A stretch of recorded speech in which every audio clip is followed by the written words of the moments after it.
Welcome to Tripura Info News Update. Today, TBSE and CBSE affiliated Vidya Jyoti School organized a felicitation ceremony for the 2025 toppers at the Hapania Auditorium, Agartala International Fairgrounds. Chief Minister Dr. Manak Saha and other dignitaries were present. Listen to what CM Dr. Manak Saha said about the event. Shri NC Sharma director school education, তাছাড়া বিভিন্ন অফিসিয়ালসরা এখানে education ডিপার্টমেন্টের উপস্থিত আছেন, যারা শিক্ষক শিক্ষিকারা এখানে উপস্থিত এবং যারা গার্জিয়ানস এবং যাদের জন্য আজকের এই অনুষ্ঠান, আমার প্রিয় ছাত্রছাত্রীরা এবং অন্যান্য ডিস্টিংগুইশড গেস্ট এবং মিডিয়া বন্ধুরা, সর্বপ্রথম আমি এখানে যারাই উপস্থিত রয়েছেন সবাইকে আমি হার্দিক অভিনন্দন ও শুভেচ্ছা জানাচ্ছি। আজকের এখানে মাধ্যমিক ও উচ্চতর মাধ্যমিক যারা 2025-এ 10টি স্থান 10 পজিশন যারা পেয়েছেন মাধ্যমিক উচ্চতর মাধ্যমিকে, তাদের দিকে আজকে যে সম্বর্ধনা এখানে জানানো হয়েছে, জানানো হবে, এবং আমি সত্যিই আনন্দিত যে আমরা ত্রিপুরাবাসী হয়ে আমরা কিন্তু we are all proud of you. আগামী দিন যারা আজকে এখানে এত ভালো রেজাল্ট করলো তারাই কিন্তু আগামী দিন ত্রিপুরার ভবিষ্যৎ আমি মনে করি। আমরাও যখন এমুক ব্যাচের এতজন যারা 10 জন ভালো রেজাল্ট করেছে, এখনো যে ব্যাচের অন্তত পক্ষে সেই সব ব্যাচের সমস্ত মানুষ কিন্তু ওদেরকে স্মরণ রাখে, এবং দেখা গেছে যারা এই ধরনের রেজাল্ট করেছে তাদের বাস্তব ক্ষেত্রেও তাদের সাফল্য কিন্তু আমরা দেখতে পেয়েছি। শুধু ত্রিপুরাতে নয়, ভারতবর্ষে তথা বিদেশেও ওরা ওদের স্থান করে নিয়েছে। এখানে আজকে সর্বমোট প্রায় 82 জনকে সম্বর্ধনা দেওয়া হবে। টিবিএসসির মাধ্যমিকে 25 জন এবং উচ্চ মাধ্যমিকে 20 জন, যারা সিবিএসসির অন্তর্ভুক্ত আছে বিদ্যাজ্যোতি স্কুল 22 জন মাধ্যমিকে এবং 15 জন উচ্চ মাধ্যমিকে। আমরা গত বছর যে রেজাল্ট বেরিয়েছিল সেই রেজাল্ট নিয়ে আমরা কিন্তু খুব উদ্বেগ প্রকাশ করেছিলাম, বিশেষ করে আমাদের যে বিদ্যাজ্যোতি স্কুলের। কিন্তু এবারের রেজাল্ট কিন্তু পুরো উল্টো হয়ে গেছে, অনেক ভালো রেজাল্ট হয়েছে। তো অনেক সময় আমরা বলি যে failure is the pillar of success. যখন এই ধরনের ঘটনা হয় তখন আমাদের মধ্যেও কিন্তু ইচ্ছা হয় যে কোন জায়গায় ঘাটতি রয়েছে সেই ঘাটতিগুলো পূরণ করার সুবাদেই কিন্তু আজকের এই রেজাল্ট, এখানে সেই রেজাল্ট আমরা দেখতে পাচ্ছি। এখানে যারা আজকে এখানে উপস্থিত রয়েছেন, যারা সাকসেস হয়েছে এরকম একটা ভালো রেজাল্ট, তাদেরকে আমি আন্তরিক শুভেচ্ছা ও তাদের জীবন পথ যেন আরো সুগম হয় এবং তাদের উজ্জ্বল ভবিষ্যৎ আমি কামনা করছি। গতকালও আমার যে বিধানসভা আছে সেই বিধানসভাতেও যারা ফার্স্ট ডিভিশন পেয়েছে, তাদেরকে ফার্স্ট ডিভিশনের উপরে যারা পেয়েছে নাম্বার, তাদেরকে আমি সেখানেও সম্বর্ধনা দেওয়ার ব্যবস্থা আমার বিধানসভায় করা হয়েছে। আমরা শুধুমাত্র পুঁথিগত বিদ্যায় যদি আমরা মনে করি যে আজকে এখানে পুঁথিগত বিদ্যায় আমি পারদর্শী এবং ভালো রেজাল্ট করেছি, সেখানে যদি আমরা বসে থাকি তাহলে কিন্তু চলবে না।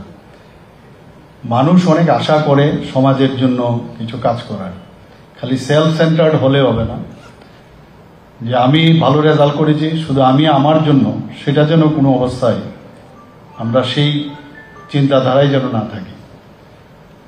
ঠিক আছে, আমার ফ্যামিলির জন্য আমি করব, আমি নিজের জন্য করব, কিন্তু আমার যে সমাজের জন্য আমার দায়িত্ব রয়েছে, কারণ এই সমাজেই আজকে যারা এখানে ভালো রেজাল্ট করেছে সমাজের কারণেই কিন্তু সেটা সম্ভব হয়েছে। কারণ সমাজ কিন্তু স্কুল দিয়েছে, টিচার দিয়েছে, পড়াশোনার সুযোগ করে দিয়েছে। তো আমারও কিছু ফিরিয়ে দেওয়ার যে সুযোগ বা যে অবস্থান, সেই জিনিসটা কিন্তু আমাদের করতে হবে। আমরা দেখেছি অনেকে নিজেকে নিয়ে সবসময় ব্যস্ত থাকে, সেলফ সেন্টার, কোথায় কি হলো না হলো আমার এতে কিছু যায় আসা, আমি আনটাচ থাকতে চাই, এটা হবে না।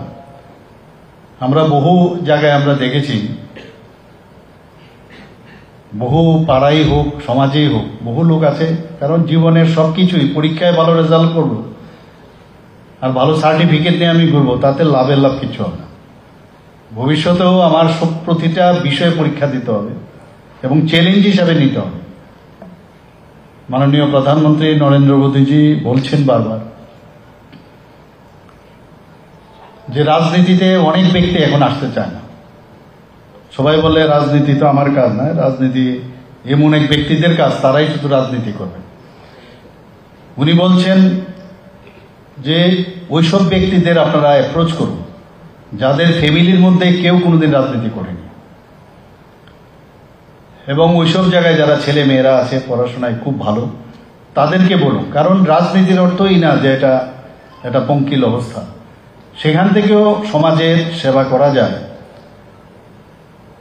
এবং নিজেকে প্রতিষ্ঠিত হওয়ার পর সেই রাস্তাটাও কিন্তু সবার দেখা উচিত। এখানে অনেকে আছে আজকে ভালো রেজাল্ট করেছে, হয়তোবা কম ভালো রেজাল্ট করেছে, এটাকে ব্যর্থতা হিসাবে যদি আমরা চিন্তা করি তাহলে কিন্তু ভুল হবে।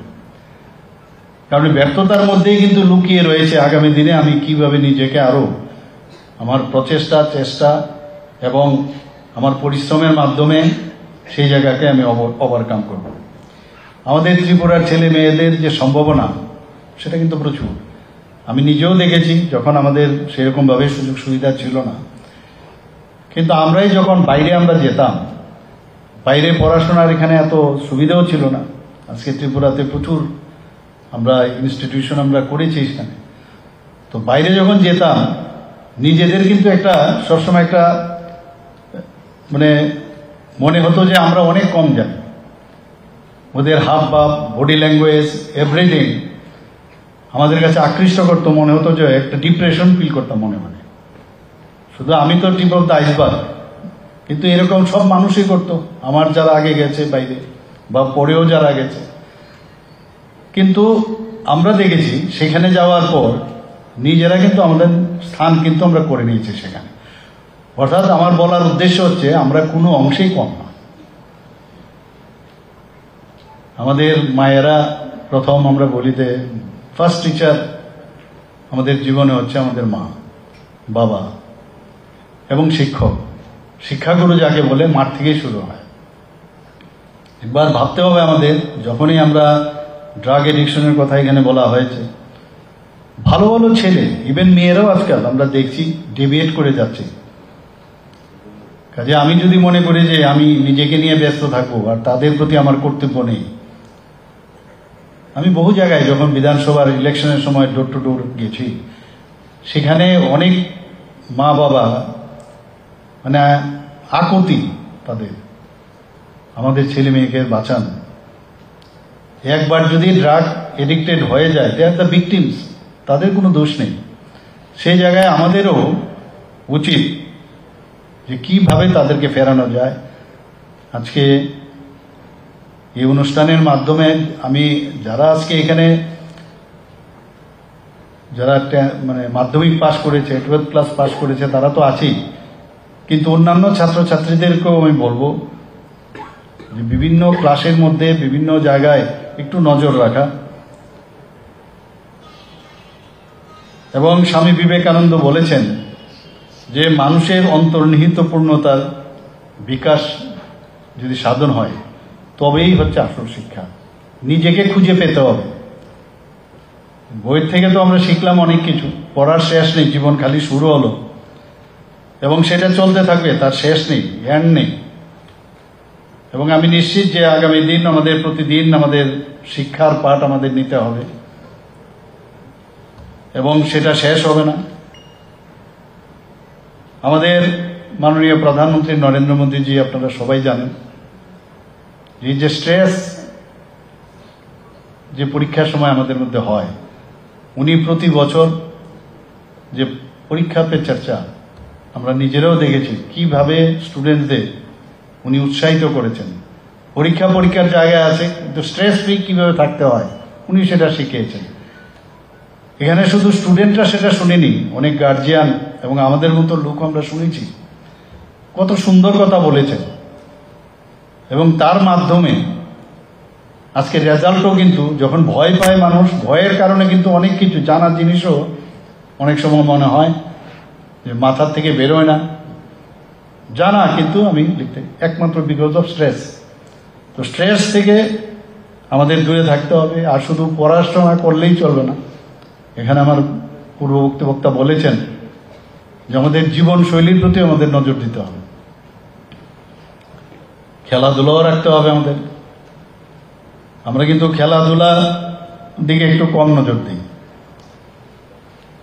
খেলাধুলার মাধ্যমে এমনও যারা বড় বড় যারা আমাদের লিজেন্ড ব্যক্তি ভারতবর্ষের ছিল, তাদের যদি আমরা বিষয়ে জানি, আমরা দেখব যে ওরা কিন্তু খেলাধুলাও করেছে, সামাজিক কাজও করছে, দেশের স্বাধীনতার জন্য ওরা কিন্তু কাজ করেছে। কাজে এমনটা না শুধু বই পড়লাম, ভালো রেজাল্ট করলাম তাহলেই সমাজ পরিবর্তন হবে, সেটা কিন্তু কোনো অবস্থায় বলা যায় না। আমাদের ত্রিপুরা রাজ্যে আমরা এখন পর্যন্ত আমাদের যে এডুকেশন ডিপার্টমেন্ট থেকে আমরা এনসিইআরটি পাঠ্যক্রম চালু করেছি। ইংরেজির সমস্যা হয়, অনেক সময় বাইরে গিয়ে ইংরেজিতে পড়াশোনা করতে হয়, তো আমরাও চেষ্টা করছি কিছু স্কুল, তারও পলিসি, তবুও আমরা ইংরেজি মাধ্যম বিদ্যালয় যেগুলো বাংলা মিডিয়াম ছিল সেগুলোকে আমরা রূপান্তর করেছি।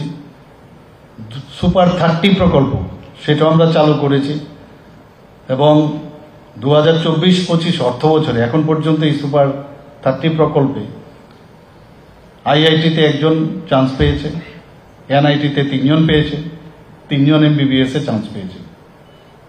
মুখ্যমন্ত্রী মেধা পুরস্কার আমরা চালু করেছি। ট্যালেন্ট সার্চ এক্সামিনেশন আমরা চালু করেছি। 125টার মতো বিদ্যা যদি স্কুল শুরু করেছি এবং তার রেজাল্ট আপনারা সবাই জানেন যে এবার খুব ভালো রেজাল্ট হয়েছে। যারা মেয়েরা আছেন তাদেরকে উৎসাহিত করার জন্য তাদেরকে আমরা বিনামূল্যে বাইসাইকেল, এখন পর্যন্ত প্রায় 1,12,500টির উপরে বাইসাইকেল আমরা বিতরণ করেছি। আমরা প্রয়াস প্রকল্পে বিনামূল্যে ওয়ার্কবুক দেওয়া হয়েছে ডিপার্টমেন্ট থেকে। যারা আরক্ষী কর্মীরা আছেন তাদের ছেলে মেয়েদের জন্য এবার স্টেট লেভেলে যারা 10ম এবং দ্বাদশ শ্রেণী যারা পাশ করেছে তাদেরকে এককালীন 11,000, 10,000 এবং 9,000 টাকা করে ওনাদেরকে উৎসাহিত করার জন্য তাদেরকে দেওয়া হয়েছে। তাছাড়া ডিস্ট্রিক্ট জেলা স্তরেও প্রথম এবং দ্বিতীয় যে হয়েছে প্রতিটা জেলার থেকে সেটাও আমরা দিয়েছি। টিবিএসসি পরীক্ষার আমূল সংস্কার করতে পেরেছি আমরা এবং প্রতিটা class smart class, tinkering lab এবং আইসিটি ল্যাব সেগুলো আমরা এডুকেশন ডিপার্টমেন্ট থেকে করেছি। প্রি প্রাইমারি ক্লাস চালু হয়েছে। মিশন মুকুল সেই ব্যবস্থা আমরা এখানে করেছি।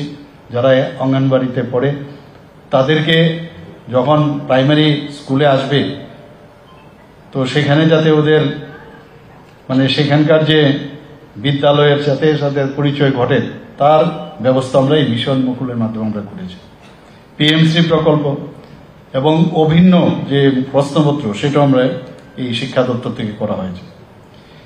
2024-25 সালে শিক্ষা দপ্তর থেকে আমরা 44 যে স্কুল আছে নতুন আমরা ভবন নির্মাণ করেছি এবং এতে করে প্রায় 153 কোটি টাকার মতো আমরা সেখানে খরচ করেছি। বিভিন্ন স্কুলগুলো পুরনো হয়ে যাওয়া, সেখানে আমাদের পরিকাঠামো যে সংস্কার সেটা করতে হয়। তো 2024-25 আমরা প্রায় 80,87 লক্ষ টাকা খরচ করেছি 346টি বিদ্যালয়ে। 2025-26 অর্থ বছরে আরো নতুন ভবন আমরা 30টি ভবন আমরা তৈরি করব, তার জন্য 264 কোটি টাকা সেখানে রাখা হয়েছে এবং 2025-26 সেখানেও মেজর এবং মাইনর যে সংস্কার তার জন্য আমরা 123টি বিদ্যালয়ে সেখানে সংস্কার করব। 151 কোটি টাকা আমরা রেখেছি।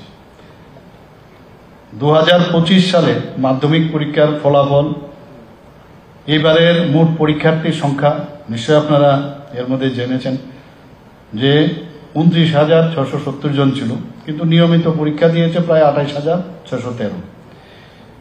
মোট বিদ্যালয়ের সংখ্যা 1019 এবং 345টি স্কুল সেখানে 100% সেখানে পাস করেছে এবং পাশের হার কত? 86.53%।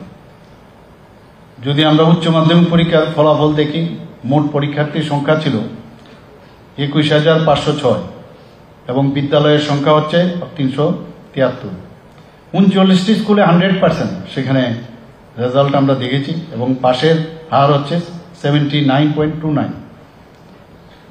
বিদ্যাজ্যোতি স্কুলের যে পার্সেন্টেজ সেখানে গত বছরের তুলনায় আমরা 26% আমরা বেশি পেয়েছি। পাশের হার হচ্ছে 86% এবং 100% বিদ্যাজ্যোতি স্কুলের সংখ্যা হচ্ছে আউট অফ 125-এ 15টা, গত বছর যেখানে একটি মাত্র ছিল। আর 90%-এর উপরে পাশের হার বিদ্যাজ্যোতি স্কুলের সংখ্যা 66, যেখানে গত বছর মাত্র 5টি ছিল। পাশের হার বিদ্যাজ্যোতি স্কুলের উচ্চ মাধ্যমিক যদি পরীক্ষার কথা বলি 71% এবং সেখানেও গত বছরের তুলনায় 21%। 100% সাফল্য বিদ্যাজ্যোতি স্কুলে 5টি। তো সেইভাবে আমরা যাতে এখানে গুণগত যেটা বলেছেন আমাদের সেক্রেটারি মহোদয় যে কোয়ালিটিভ এডুকেশন দেওয়ার জন্য আমরা চেষ্টা করছি এবং ন্যাপ যেটা ন্যাশনাল এডুকেশন পলিসি মাননীয় প্রধানমন্ত্রীজি সেটা 29শে জুলাই 2020-এ সেই ঐতিহাসিক মুহূর্তে উনি যে সেটা উৎসর্গ করেছেন দেশের জন্য। তো তার থেকে আমরা কিন্তু এখন স্কুলে এবং কলেজগুলোতেও আমরা ন্যাশনাল এডুকেশন পলিসি চালু করেছি। আমরা মুখ্যমন্ত্রী কন্যা আত্মনির্ভর যোজনায় আমরা তো মেয়েদের জন্য ক্লাস 9-এর উত্তীর্ণ যারা আছে তাদেরকে আমরা দিচ্ছি বাইসাইকেল দিচ্ছি। এবার আমরা মুখ্যমন্ত্রী কন্যা আত্মনির্ভর যোজনায় 140 জন মেধাবী ছাত্রীদের বিনামূল্যে আমরা স্কুটি দিয়েছি। আপনারা ইত্যবসরে নিশ্চয়ই জেনেছেন এবং এইগুলো দেওয়া আজকে এখানে যারা আমরা এখানে যাদেরকে আমরা এখানে সম্বর্ধনা দিচ্ছি, এতে করে তাদেরকে উৎসাহ বাড়ানোর জন্যই কিন্তু এই কাজটা। স্কুটি দিয়েছি 140টা, ঠিক আছে, যারা টিবিএসসি বোর্ডের এবং 40 জনকে সিবিএসসি বোর্ডের 140 জনকে আমরা দিয়েছি। তাদেরকে উৎসাহ দেওয়ার জন্য আমরা এই কাজটা করেছি। আমার মনে আছে 2022-23 শিক্ষাবর্ষে আমি ডিসিশন নিয়েছিলাম মহিলাদের যাতে এম্পাওয়ারমেন্ট করা যায়, তাদেরকে আরো ভালোভাবে তাদের উৎসাহিত করা যায়, তার জন্য গ্রস এনরোলমেন্ট রেশিও GER যেটা সেটা বাড়ানোর জন্য সমস্ত যে আমাদের ডিগ্রি কলেজগুলোতে আছে তাদের সমস্ত ফি, ডেভেলপমেন্ট ফি থেকে শুরু করে অ্যাডমিশন ফি সব আমরা কিন্তু মকুব করেছি। এতে করে কিন্তু এই যে GERটা অনেকটা বেড়েছে। এখানে যারা দৃষ্টিহীন যারা আছে দিব্যাঙ্গ তাদের জন্য আমরা স্নাতকোত্তর ও স্নাতক দুটোতে আমরা দিয়েছি এট দ্য রেট অফ 5,000 করে আমরা পার মান্থ দিচ্ছি এবং ডিপ্লোমাতে যারা আছেন এই ধরনের দিব্যাঙ্গ যারা আছেন তাদেরকে এট দ্য রেট অফ 4,000 করে পার মান্থ আমরা দিচ্ছি এবং সেটাকে চিফ মিনিস্টার স্পেশাল স্কলারশিপ বলে আমরা আখ্যায়িত করেছি। ত্রিপুরার থেকে যাতে আরো বেশি IAS, IPS, IFS হয় তাদের জন্য আমরা লক্ষ্য নামে একটা প্রকল্প আমরা চালু করেছি এবং যারা প্রিলিমিনারিতে সেটা উত্তীর্ণ হবে তাদেরকে 5 লক্ষ টাকা করে আমরা দিয়েছি এবং মেইন পরীক্ষায় যখন তারা উত্তীর্ণ হবে তাদেরকে 20,000 টাকা করে আমরা দিচ্ছি। এখন পর্যন্ত প্রায় 10 জনকে এই প্রকল্পে আমরা আর্থিক সাহায্য আমরা করেছি। আমি যেটা বলেছিলাম আমার বক্তব্যের প্রারম্ভে যে আগে আমাদের এখানে কিন্তু বাইরে যেতে হতো, এখানে কোনো সুবিধাই ছিল না, মা বাবারও ভাবতো যে কোথায় পাঠাবে কি করবে। এখন ত্রিপুরাতে আমাদের কিন্তু বলা যায় একটা এডুকেশনাল হাব আমরা তৈরি করতে পেরেছি। আমাদের এখানে IIIT হয়ে গেছে, এখানে Indian institute of information technology ত্রিপুরাতে হয়েছে। ন্যাশনাল ফরেন্সিক সায়েন্স ইউনিভার্সিটি আমাদের এখানে হয়েছে এখন।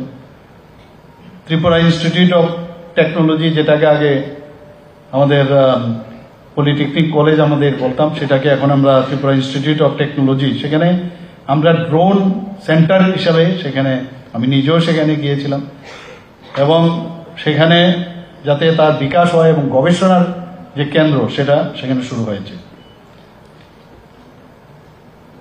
আমাদের এখানে ন্যাশনাল ল ইউনিভার্সিটি হয়েছে, আমি জানি না এখানে সবাই গেছেন কিনা, সেখানে আরও অর্থ আমরা দিয়েছি যাতে আরও ডেভেলপমেন্ট হয়, ইনফ্রাস্ট্রাকচার আরও ডেভেলপমেন্ট হয়, সেই ব্যবস্থা আমরা ন্যাশনাল ল ইউনিভার্সিটি ত্রিপুরাতে হয়েছে। এখানে ন্যাশনাল যে আমাদের সংস্কৃত কলেজ, ন্যাশনাল ইউনিভার্সিটি সংস্কৃত ইউনিভার্সিটি, সেটাও ত্রিপুরাতে এখানে হয়েছে। এ বিষয়ে অনেকের কিন্তু, আমি নিজেও যদি ওখানে না যেতাম তাহলে সেই ধরনের সম্যক ধারণা আমারও হতো না।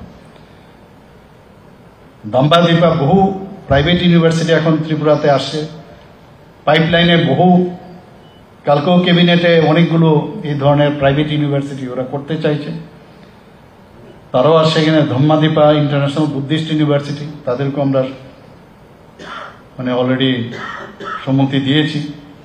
টেকনো ইন্ডিয়া ইউনিভার্সিটি এখানে রয়েছে, আরিয়াভাট ইন্টারন্যাশনাল ইউনিভার্সিটি এখানে হয়েছে। মাতা ত্রিপুরের সুন্দরী যারা ওপেন ইউনিভার্সিটি, সেটাও এখানে শুরু হয়ে যাচ্ছে। সেন্ট্রাল ইউনিভার্সিটি তো আমাদের আছেই, আপনারা সবাই জানেন, এবং মহারাজা বীর বিক্রম ইউনিভার্সিটি ত্রিপুরা গভর্নমেন্টের, এবং সেখানে মাত্র 3টা জেনারেল কলেজ সেখানে অন্তর্ভুক্ত। আরও নতুন 3টে জেনারেল কলেজ আমরা করতে যাচ্ছি। এখানে কিছু আইনগত সমস্যা ছিল, তো আমরা দিল্লিতে আমরা কথা বলেছি ইউনিয়ন মিনিস্টারের সাথে, ডিপার্টমেন্টের সাথে, ওনারা বলছেন যে কোনো অসুবিধা নেই, বাকি যে 3টা কলেজ হচ্ছে সেটাও যাতে এমবিবি ইউনিভার্সিটিকে আরও স্ট্রেংথেন করা যায়। একটা সময় ছিল আমরা এমবিবি কলেজে কারোর চান্স পাওয়া মানে একটা গর্বের বিষয় ছিল, আর সেটাকে এখন ইউনিভার্সিটির জায়গায় চলে এসছে। তো আমাদের সেক্রেটারি মহোদয়কে আমি বলেছিলাম, উনি গিয়েছেন সেখানে, কথা বলেছে কোনো সমস্যা নেই। তো বাকি যে 3টা কলেজ হচ্ছে সেটাও এই মহারাজা বীর বিক্রম ইউনিভার্সিটির আন্ডারে চলে আসবে। ত্রিপুরাতে মেডিকেল কলেজ আগে 15টা 16টা সিট আসতো, আর সেই জায়গায় এখন 400টা আসন, আমরা গভর্নমেন্ট এবং প্রাইভেট মিলিয়ে 400টা আসন এখন পর্যন্ত হয়েছে। আরও বেশি আসন করার জন্য ত্রিপুরা মেডিকেল কলেজ তারা আহ্বান করেছে, আরও বাড়বে। তো বাইরে এখন যাওয়ার আমার মনে হয় আর প্রয়োজন আছে বলে আমি মনে করি না, এবং তাতে করে গার্জিয়ানদের সমস্যা হয়। এখানে থেকে যদি পড়াশোনার সুযোগ হয় এবং তার স্ট্যান্ডার্ডাইজেশন যদি আরও বাড়ে, আছে এখন অনেক বেড়েছে, আরও বাড়বে, তাহলে আর বাইরে যেতে হবে না। Dental college, government dental college, সেখানে 50 আসন নিয়ে আমরা শুরু করেছিলাম, আজকে সেখানে 63টা আসন হয়েছে। বিএসসি নার্সিং কলেজ আমরা 50টা আসন নিয়ে শুরু করেছি। ফার্মেসি কলেজ আমাদের এখানে আছে, বিভিন্ন কোর্সে সেই ফার্মেসি কলেজের ব্যবস্থা আছে। ফিশারি কলেজ এখানে আছে ত্রিপুরাতে, মনে থাকে না অনেকে যে এতগুলো কলেজ আমাদের এখানে আছে। তো যারা স্টুডেন্টরা আছে তারা, আমি আশা করি তারা অনেকে এখানে যাবেন, দেখবেন, এবং যাওয়ার জন্য সেই চিন্তা ভাবনা থাকতে হবে। ভেটেরিনারি কলেজ আমাদের এখানে আছে, ত্রিপুরা এগ্রিকালচার কলেজ এখানে আছে। কাজে আমার মনে হয় যে ত্রিপুরাতে যে ইনফ্রাস্ট্রাকচার যা প্রয়োজন সেটা কিন্তু আমরা অনেকটা আমরা এখানে করেছি, এবং আগামী দিনেও আমরা আরও কিছু যা করা যায়। আর ডিজিটাল যে পড়াশোনার যে ব্যবস্থা, এখন যে আর্টিফিশিয়াল ইন্টেলিজেন্সের উপর এখন কিন্তু বেশি জোর দেওয়া হচ্ছে, এবং সেই আর্টিফিশিয়াল ইন্টেলিজেন্সের উপরে যদি আমাদের আরও বেশি কাজ করতে হবে। এবং যারা আজকে এখানে ভালো রেজাল্ট করেছে আমি তাদেরকে আবার আমি ধন্যবাদ দেব, ওনাদেরকে শুভেচ্ছা জানাবো। এবং এডুকেশন, মাননীয় প্রধানমন্ত্রীজি বলছেন যে আগামী দিন তাদের হাতেই এই ভারতবর্ষ বা এই পৃথিবী বা রাজ্য, যাদের কাছে জ্ঞান থাকবে, যে যত বেশি জ্ঞান অর্জন করবেন, আর জ্ঞান অর্জন ওই মাধ্যমিক বা উচ্চ মাধ্যমিক বা কলেজ স্তরে না, সারা জীবনই জ্ঞান অর্জন করতে হবে, এখনো আমাদের শিখতে হয়। এবং আমাদের যে দিগন্ত, সেই দিগন্তকে প্রসার করার জন্য জ্ঞানের খুব প্রয়োজন, শিক্ষার খুব প্রয়োজন।